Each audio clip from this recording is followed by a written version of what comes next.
খন্তেক সময়ৰ বাবে মোৰ মাথাটো একেবাৰে কাম নকৰা হৈ গৈছিল দেই। মই মানে কাটি থাকোঁতে পিছত দেখিছোঁ কাটি হলত যে মানে কি মেখেলাখনকে চাদৰ কৰি পালোঁ আৰু চাদৰখনকে মেখেলা কৰি পালোঁ, তেনেকুৱা যেন লাগি গৈছিলে।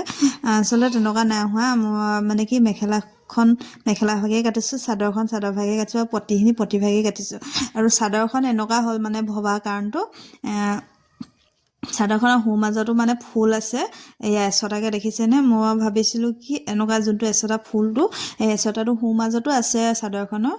মই সেইকাৰণে ভাবিছিলোঁ যে মেখেলাখনকে চাদৰ কৰি পালোঁ আৰু চাদৰখনক মই মেখেলা কৰি পালোঁ। আৰু যদি সঁচাকৈ তেনেকুৱা হ'লহেঁতেন কেনেকুৱা মাথাটো গৰম হ'লহেঁতেন বাৰু কওঁ।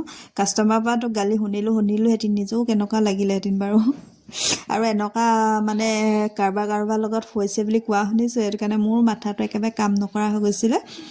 এই কাপোৰযোৰ এসপ্তাহ হ'ল কি নহ'ল নাজানো, কিন্তু কাষ্টমাৰে সুধি গ'ল যে চিলাই হ'লনে। মই কৈছোঁ চিলাই হোৱাই নাই, আৰু 2 দিনমান লাগিব। কি ক'ম, এলাহ মানে কি আৰু কোনটো কাম কৰোঁ কোনটো কাম নকৰোঁ লাগে ন। দিনত ভাতকেইটা খাই কৰি আজৰি হওঁতে 10-11টা বাজি যায়।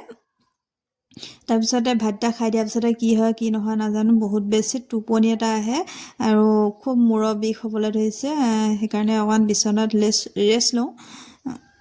তাৰপিছত সেইফালে তাঁতখনো ব'ব লাগে ন, তাঁতখনো এখন চাদৰ আছেগৈ, এখনো সোনকালে কাটি মেলি আকৌ নতুন এজুতি লগাব লাগে। তেনেকৈ কামবিলাক কৰি মই ব্যস্ত হৈ থাকোঁ। আৰু যেতিয়া মই কামবিলাক ব্যস্ত হৈ থাকোঁ তেতিয়া মোৰ বেলেগ একো চিন্তাই আমনি কৰিব নোৱাৰে। যিহেতু মই দিনটো অকলে থাকিব লাগে।